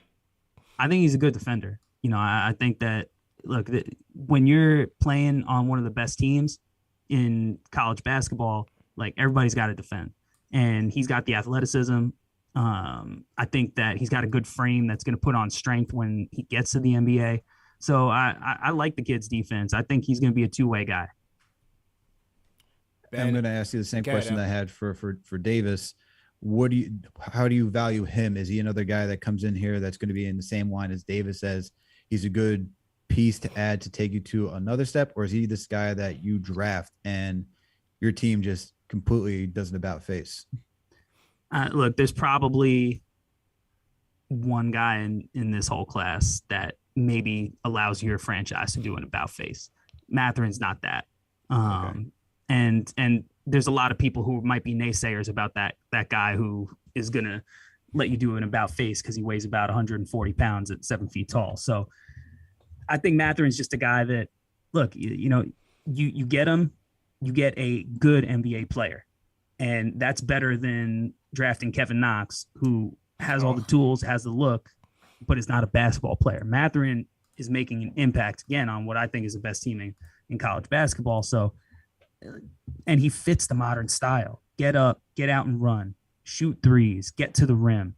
And there's more to his game that he has to unlock. But no, drafting him is not going to, you know, make the Knicks a 3 or 4 seed next year. What do you think are some of those skills that he can unlock? I think that he could do more with the ball in his hands. Right now, you know, he's not showing a ton of it. The Arizona has a bunch of guys they run the offense through, ball handlers. Chrissa, Dalen Terry is a guy who, if he has a big tournament, might throw his name in the conversation for this draft. And I think in the NBA, he's going to have a little bit more opportunity to run some pick and roll. Maybe not early on in his career, right? Like, depending on the situation that he goes to, if you go to a team that is more of a, 10, 11 spot, like if he falls to that range, maybe it's teams that already have some foundational pieces in place and he's just playing off them. But I do think that he's got that Oladipo in him where, like, coming in, even though Oladipo was the second pick, the Magic kind of just let him go. They gave him opportunity to be like a ball handling guard, and that wasn't necessarily his game in college. So I think Mathurin's got a little bit of that hidden in him. And he showed some of it in those FIBA games where, he was a little bit more featured as a guy. Last year, what I like about him, last year he was at 84% from the free throw line. This year he's at 76 on almost 5 attempts. So that's 79 for his college career. Now, first year, he was at almost 42% from three. This year so far on almost 6 attempts, he's at 37.6% from three. Corey, do you see the 3-point effectiveness, the 3-point shot, do you see it translating to the NBA? Do you like his shooting mechanics? Yeah, no question. No question. He hit some tough ones, man. Like, what I love about his shot too, he gets crazy elevation on his shot. So, he's bouncy. He gets up. It's hard to block. It's hard to contest. And the way he shoots it, he's not just a guy who stands in the corner and waits for the ball to swing to him. You can run him off different actions, screens, pin downs, whatever you want to do for him. Like, this kid, he can get that shot off without having the ball and having to create it for himself. So I think if you add, you look at that and then you add the potential that he has to add to his game where he might, one day be able to create a little bit too. I think that he's one of these guys that he could really make a name for himself in this tournament where teams start going, all right, there's something to this kid. Like he's probably gonna be a top 10 pick regardless, but he can really show out and kind of, help himself out, get into that 5-6 conversation. All right. And that's Bennedict Mathurin, 6'6" small forward out of Arizona. Number 1 Arizona will play on Thursday, I believe, at 7:27 on True TV. So make sure you guys keep that locked. I'll get back to you guys on the actual day because I didn't write it down here, but we'll get to that one. And the last prospect, I think there's another one people want to talk about, but Jaden Ivey, of course, might be a bit of a reach for the Knicks, depending on where they're at. But Jaden Ivey, your thoughts on the star of the tournament? The Knicks are gonna have to get lucky if they want to be in the Ivey conversation. That's for sure. I love him. Got to see him live behind the bench at Rutgers, and he just had a few plays where you just like, this dude's playing a different game than everybody else, right? Like his open court speed, this windmill dunk that he had, like it was like he was playing a game that nobody else was. The shooting's improved, and I buy it. It looks good. It's smooth. He's confident in it. The way he gets to the rim, he's been attacking the rim hard lately, getting to the free throw line, which you love to see. And he's just a top tier NBA athlete. His slow to fast is crazy. Like I was weary of him coming into the year. I had him more towards the back end of the lottery because I just didn't know how that shot was going to translate. He had a good FIBA tournament, but he didn't shoot it that well in the FIBA tournament. So I was a little weary, but he's really grown on me. He's my number 2 prospect in the draft right now. Wow. How's his free throw shooting? Because a couple of games I was watching, man, he didn't look too clutch from the stripe. How's he? What was his free throw percentage? I would say he's probably like high 70s. If I were to, I don't know off the top of my head. Yeah. He's not 73.5 right now. Okay. Yeah, he's not a natural shooter. I will say that. Like, if especially like the biggest thing as an offensive player, if you were like, this is going to be the key cog to an NBA offense, the thing you would question the most is that in-between game. That's the part of his game he really needs to work on because he can get to the rim. He can shoot it from 3. The in-between stuff is where he really just, he's got to figure out the nuances of that. The pull-up, he doesn't have that in his bag yet. But as an athlete, like, you talk about Johnny Davis, you can't put them in the same breath. And even this season, like a guy like AJ Griffin, AJ hasn't even shown that kind of athleticism. And this is a guy who you look at as a big time plus athlete. Like Ivey's on another level. I know he gets compared a lot to Ja Morant, right? It's probably because the hair a little bit, they're very fast, right? I was going to ask you that, Corey. Set the record straight, fans. That's what we do. Is he Ja Morant or are the fans reaching? He's not Ja Morant. There are shades of Ja Morant in his game, but there are also shades. And I'm going to say this, and you're going to be like, oh, this is going to be an all-NBA guy this year. But I'm saying early Zach LaVine. The guy who was really athletic, and you looked at his athleticism and you're like, man, he's so smooth, but sometimes he moved quicker than his mind. So he would just be like doing things that you were like, there'd be a turnover where he walked because he's just too quick for what he wanted to do. And he's got that in him a little bit. When I saw him play against Rutgers, he had a huge turnover right in front of me because he just went instead of just patiently making the move. He doesn't play with that same pace and nuance that Ja did. And and he's not a natural point guard. You know, he's not even a guy who really controls a lot of the offense for Purdue. Like, they play so much that they're two bigs, Trevion Williams, Zach Edey, who, man, this dude looks like he's going to be a WWE wrestler at one point because he's like 7'4". I've never seen anybody like him in person. It's one of the craziest guys I've ever seen. He looks like an alien. But they play through their bigs in the post so much, which, you know, you could look at as a positive for Ivey because he's thrived playing off the ball. So you look at him as a guy who can complement a piece already in place, which I think is a good thing. But teams and fans are going to be like, well, he has all this untapped potential now as a lead guy. And that process is going to take some time. Whereas John Morant came in, he was ready to take those reins right away. So you don't really see him like coming in right away as like a lead guard. I think that it's hard for, like, I mean, look at Jalen Green, look at Anthony Edwards. These guards who come in as, like, they struggle their first year. The NBA game is hard, especially if you go to a team where you're going to be the focus and you have the ball in your hands and you're learning to do things that you never had to do at any level. I think that he's going to struggle with decision making. I think he's going to, kind of similar to those guys, I think he's going to have a good second half of his rookie season, but I think there are going to be some real bumps along the way. And I think, you know, it's going to be one of those conversations where, you know, if he goes ahead of a Paolo Banchero, if he goes ahead of Jabari Smith, those guys might have better immediate success, right? And you see that with a guy like, where people would say, oh, I'd take Franz Wagner over Jalen Green because Jalen struggled and Franz came out of the gates really strong.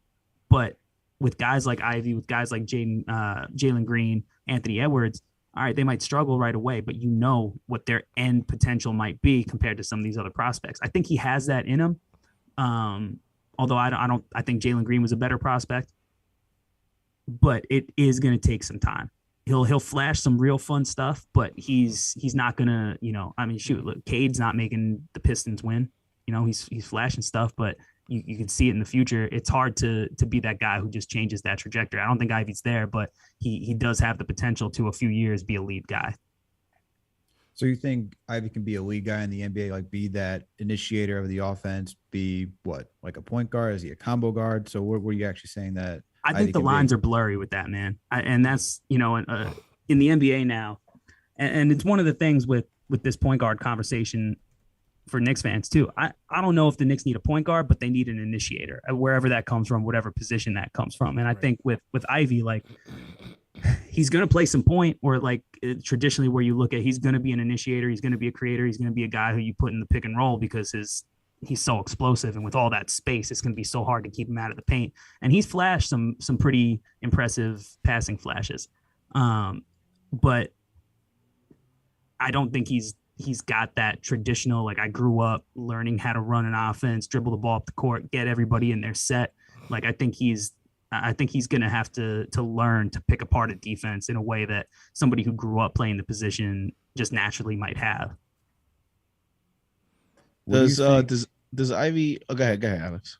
No, I was just going. No, go ahead, JD. I'll ask my follow up. All right, I was just gonna say, does he have high bust potential? Is this a player that could, you know, I know Kuminga was, I guess, a guy last year that a lot of people felt was high risk, high reward. Does Ivey fall into that, being that he's so hyped and you know, even as you say, he's not, a lot of people are going to continue to link him to a Ja Morant. Is Ivey a potential, you know, bust player? I think that it depends on what spot of the draft he goes. You know, like, because right now he's pretty much like the consensus number 4 guy. Like, you know, you look at Jabari Smith, you look at Paolo, you look at Chet. Those guys are usually mocked to go ahead of him, but he is getting some hype, and he is starting to get billed as maybe he can go number 2. Some people might start saying, especially if he has a big tournament, man, if he has a big tournament, he should be the number 1 pick. There, yep. That's where the bust potential comes in, right? Like, taking Ivey at 4, taking Ivey at 5 versus taking him at 2, and then having to see Jabari Smith turn into a 6'10" guy who, you know, turns out to be a first team all defense kind of guy, locking up wings on the perimeter, shooting 43% from 3 on volume at a really important position, and you pass on that. That's where the bust stuff comes in. But if you're taking him after those guys, he's the right gamble. And I think he's going to be a good player regardless, but he's definitely not as polished as, you know, Chet, as Paolo. and as Jabari. So without that polish, some of those guys, all those guys have a lot of potential, but he has that extra burst of athleticism that nobody else in this class has. So that's where I think people might see that extra bit of potential, and he could hit it. But if he doesn't, I don't know if are you going to consider him a bust, even if he's a good player? Like, it all depends where he's drafted, in my opinion. So Corey, you've talked about how he needs to work on his in-between game. He's like Zach LaVine, where he's thinking too fast or moving too fast than he's thinking, that he's not really a polished player yet. Kind of a phase of like what type of guard he's going to be in this league. What type of situation fits him best then? Because, for someone like the Knicks, you're expecting him to come on, probably be a starter, make an impact. But if he's an in-between type of guy, and you're talking about him saying, well, depending on where he goes in the draft, do you consider him a bust? And you named like all the other like bigs that were going in front of him. What's the situation for him that works? Yeah. Honestly, I like, if I'm looking at teams, I think like his best fit would probably be like Detroit, where Cade is going to handle the majority of the offense, the playmaking, handling the sets, slowing things down, controlling the pace. And then Ivey is just like, hey, we need a shot in the arm. Just go do stuff nobody else could do. And like I said, he's used to playing off the ball. He's playing off of, a bunch of guys he's better than as an NBA prospect, but college basketball is a whole nother beast in the way teams operate. But I think that that's the kind of situation where, like, I think he would be a really good pair with a guy like Cade Cunningham, who could take that ball handling pressure off of him, but still allow him, because Cade could play off the ball too, still allow him to do things on the ball and get out in transition and just be an athlete. And just calling him an athlete is selling him short, because he is skilled. Like, he is skilled. I don't want to just make it seem like he's this really athletic guy who that's the only thing he can hang his hat on. And he's a really, really hard worker. This is a guy that improved so much from year 1 to year 2. And he comes from a good family too. Like, his mom coached in the NBA. She's head coach, I believe, in Notre Dame now for the women's team. Like, he comes from a really good background. I don't want to make it seem like he's just an athlete, but I think somewhere where a team could take away some of that pressure, but also not like, ending up in an OKC where it's like, all right, well, Josh Giddey's got the ball, Trey Mann has to have the ball, SGA has to have the ball. Like, you don't want to put him in a situation like that either, where it's so crowded. Orlando, Cole Anthony, RJ Hampton, and Fultz, and Suggs, and like, so you don't want to put him in a too crowded of a backcourt, because you want to give him freedom to experiment, but you also want to have a guy who could handle the majority of the decision making, so he can learn at his own pace.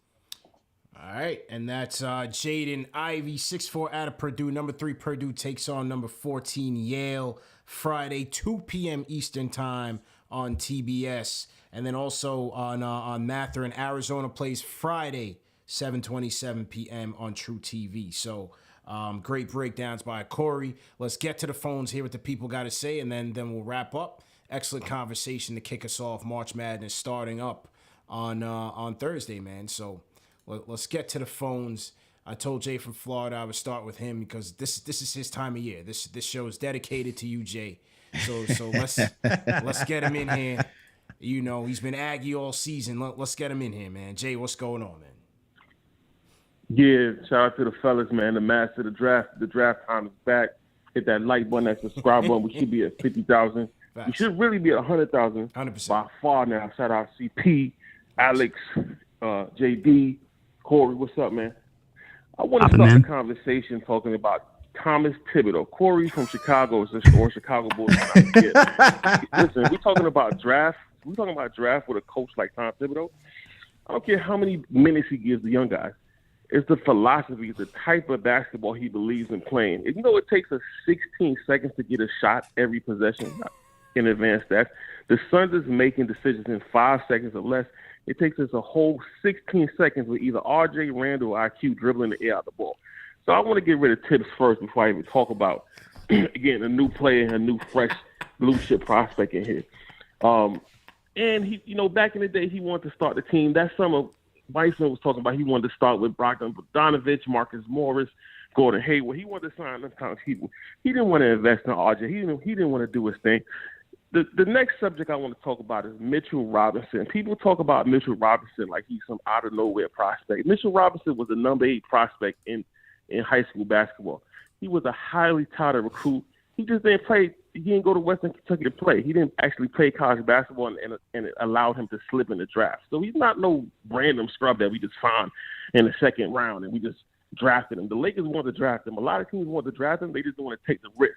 The Knicks should have signed him when he was in the boot. You make him a restricted free agent ASAP. You don't allow him to go unrestricted. You remain in control. This is another indictment on the front office. The front office is frauds, my brother. Hang on. I want to talk about. Hang on. Let me get these guys back on. Hang tight. Okay. So to everybody in the chat once again, it's a little technical difficulties. Hang tight. Give me 1 second here. Where we at? You gotta pause on the diatribe, but we coming through, man. We coming through. Hang on. Recording in I'm progress. coming back with the Mitch point, man. All right, hold on. Let me know when the gang is back on the panel. All right, hang on. We going in on the front office. Recording stopped. Right, hold on. You guys hear us? Yeah. We good. We're here. Yeah, we hear you, Jay. All right, So ready, so Jay. Thibs is a fraud. You can't bring in another rookie to play with Thibs, and because the philosophy is trash. It takes 16 seconds to get to a shot. The offense looks like it's from 2008. I don't like it.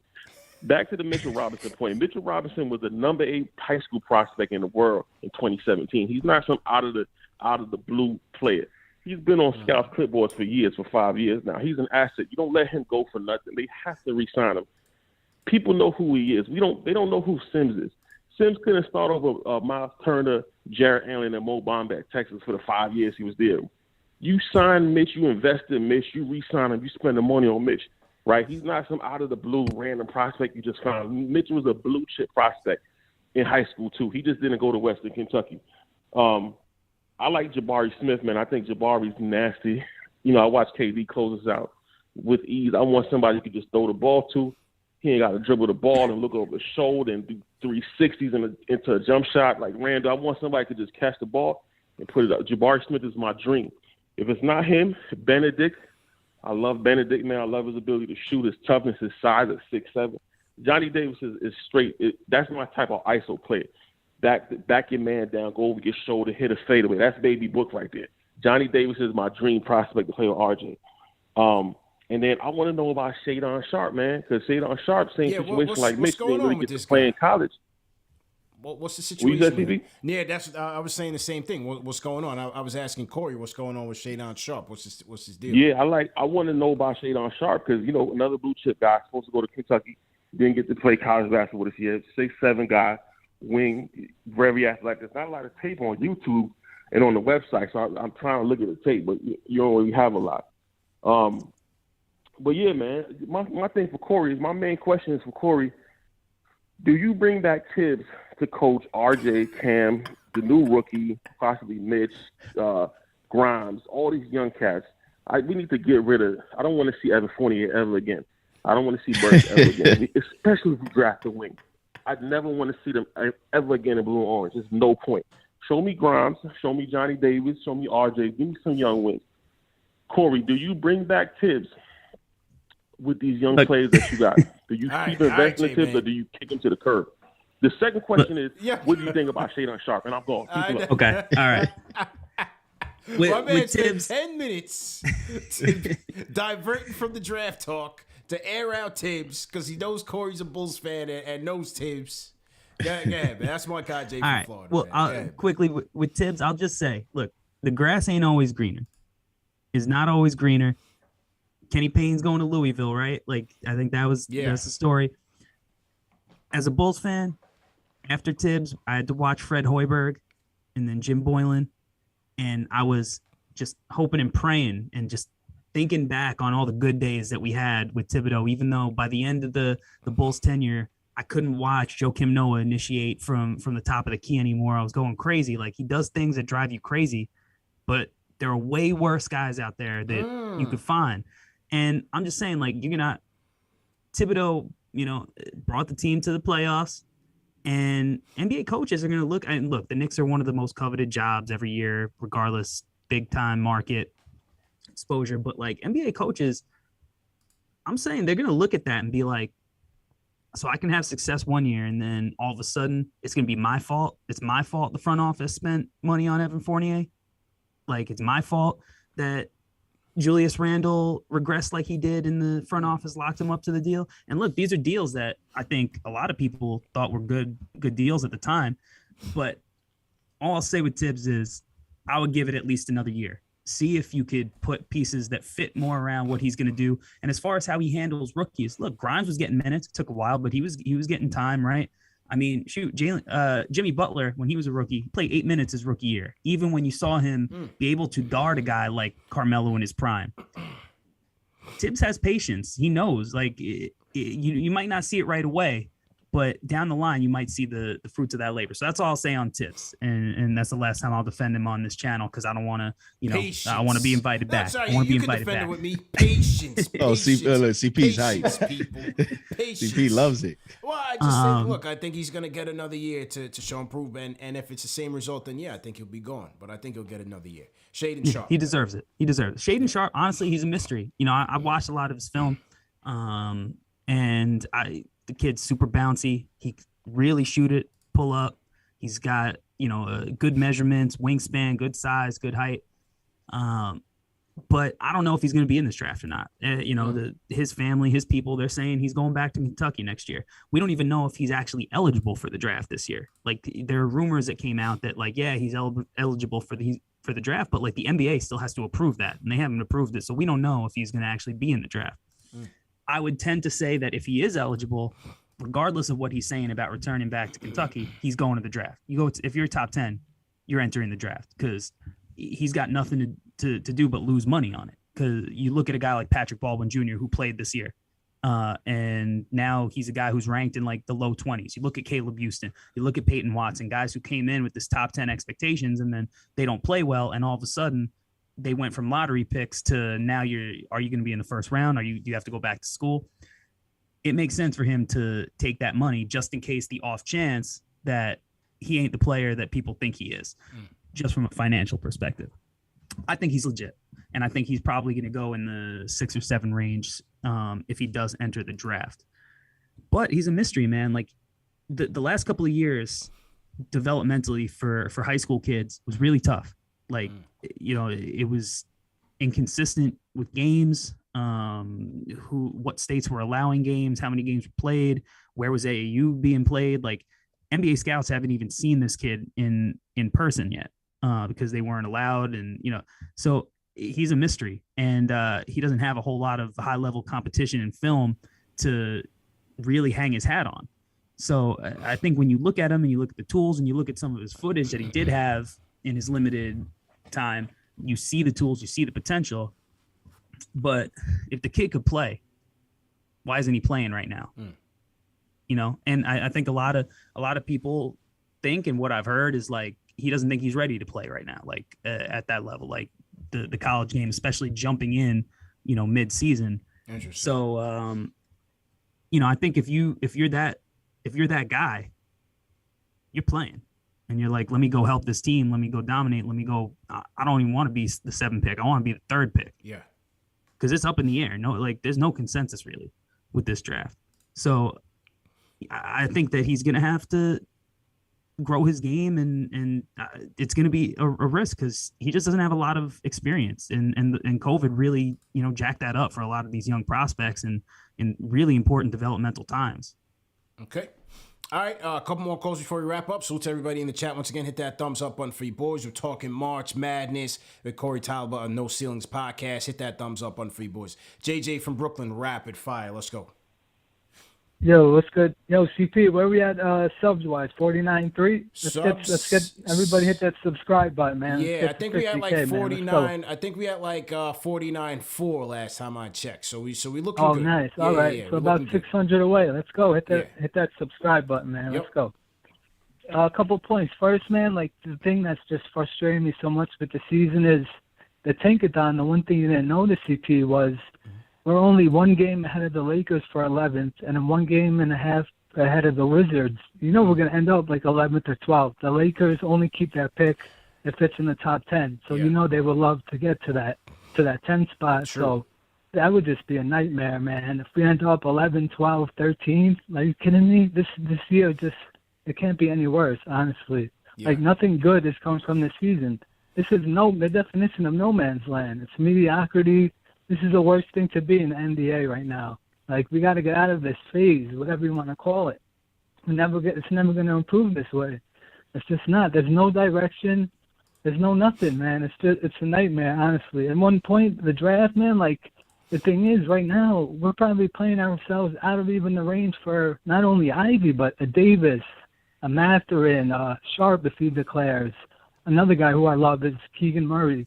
He's a big, he can really shoot. He's really good. He blocks shots. He could probably play small ball 5 or 4 if we traded Randall. But yeah, this season has just been brutal, man. You guys have a good one, all right? Appreciate it, man. Appreciate it. Corey, Keegan Murray is a real bonus quick guy. on Keegan Murray, man. People in the chat clamoring to talk about this guy.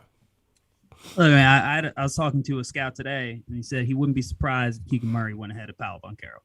I mean, the kid is he's legit. You know, Tyler Metcalf at No Ceilings said that he's the kind of guy that it's death by 1,000 cuts. Like, he doesn't show up on the highlight tapes necessarily, but he's just everything he does, he's just beating you down.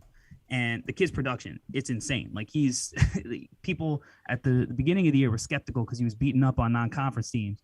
Then Big Ten came play, and he started beating up on Big Ten teams. So he's the modern NBA, man.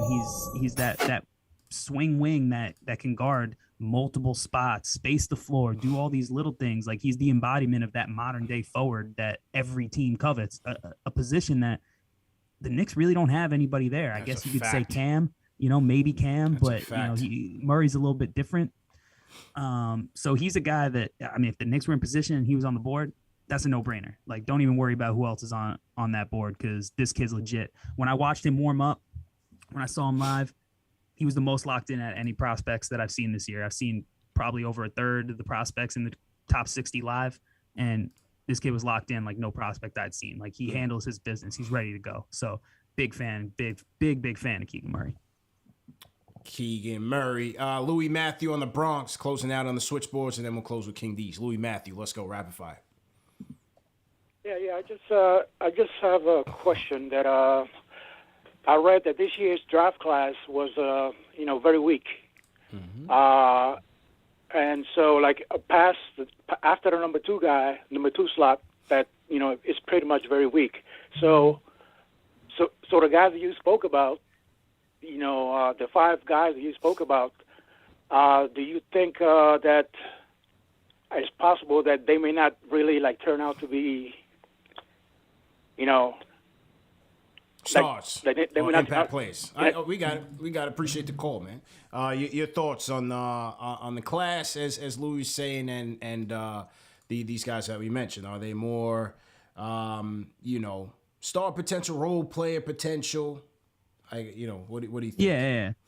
Look, I think that when people say the class is weak, you're coming off the 2021 class that is looking like one of the best classes that we've had, I don't know, since 2003, with the amount of guys who might be all NBA players. So when you look at it through that lens, it's definitely weaker. But the guys that we discussed, and, we didn't talk about Chet or Paolo, these are guys that are going to be impact players. Jaden Ivey can be an impact player. Keegan Murray can be an impact player. Johnny Davis can be an impact player. These are guys that can be all-stars in this league. AJ Griffin can be an all-star in this league. He's 18 years old right now. He's one of the youngest players in the class. When you get to the Knicks range, unfortunately, right now, like that 8, 9, 10, things get dicey as far as like that little range to the back end of the lottery. But there are a ton of players after that are really good value for a draft. So the class is deep with guys who can make an impact. I think even into the second round, there's a ton of guys that I like, but there aren't you're not going to get 4 all NBA guys in this class, but you are going to be in position to put yourself to find guys that can help your team get a good NBA player. And that's what you need in the draft. Said King Deej, close us out. What's good, y'all? Run it up. The big three and Corey, man. Yo, I appreciate you coming on the show. Corey, everybody talked about the natural names and all the common names. In my opinion, if you miss out on Jaden, I'm good with AJ Griffin or Bennedict or Johnny Davis is my guy, to be honest. But what I wanted to ask you, and you actually just spoke into it, the back of the draft, the Knicks have 2 second-round picks. I feel like obviously they're not going to draft 3 kids. So I think they could package those 2 second-rounders and move up into the bottom first. There's a kid that's playing, and I'm all about point guard right now. A point guard play is critical for the Knicks. So I just wanted to list a few names of point guards and just get your opinion on it. That not really getting any fame. You got my man Iverson. I forgot his name, but he's from Mississippi State. Yeah. Yes, he plays tomorrow. I want to know about how you feel about him. I want to know how you feel about the kid from Alabama, J.D. Davidson, another point guard that's playing. And then the last person is a kid that I think he was in the draft last year. I'm not too sure, but Kennedy Chandler out of Tennessee State. That's all I wanted to ask. I just care about point guards. I'm going to hang up. Peace and love. Thanks, man. Appreciate the rapid fire, Deej. I appreciate that, man. Appreciate it. So Kennedy Chandler's probably the guy who's rated the highest amongst scouts right now, but the problem is he's listed at 6 foot. He's probably gonna measure out at like 5'10" in shoes. Like, he's tiny. He does have a 6'5" wingspan, but when you look at his height, especially now in the NBA, where the point guard position, you kind of got to be like 6'4", 6'5". Like, that's where the league is trending. It's hard to see Kennedy Chandler being a starting level point guard in this league. He doesn't shoot it at an elite enough clip. He's athletic. He's quick. I love his change of pace. I love his floor game. I love watching him. And he's a pest defensively. Like, the kid could play. But, look at Sharif Cooper last year, who fell to the second round. Like, a lot of it was concerns about his height. Like, I think Kennedy Chandler's going to have that same fate. J.D. Davison was a guy who came into the year as a potential lottery pick. He's fallen back down to like the back end of the first, even in the second for a lot of people, because one, his shooting's not there. His decision-making is not there. He's probably the most athletic guard in the draft, and he's strong. He's got a good body. I think I personally am a little higher on him than the rest of the guys at No Ceiling. So I think he's bought into the role that he had, where he came off the bench a lot of the year, didn't have to dominate the ball, but he's another guy that could probably use another year in college or find himself a different situation where he has a little bit more freedom to experiment and do things, because he's not really that guy who thrives off the ball, kind of needs the ball in his hands. Not the best situation for the Knicks, in my opinion.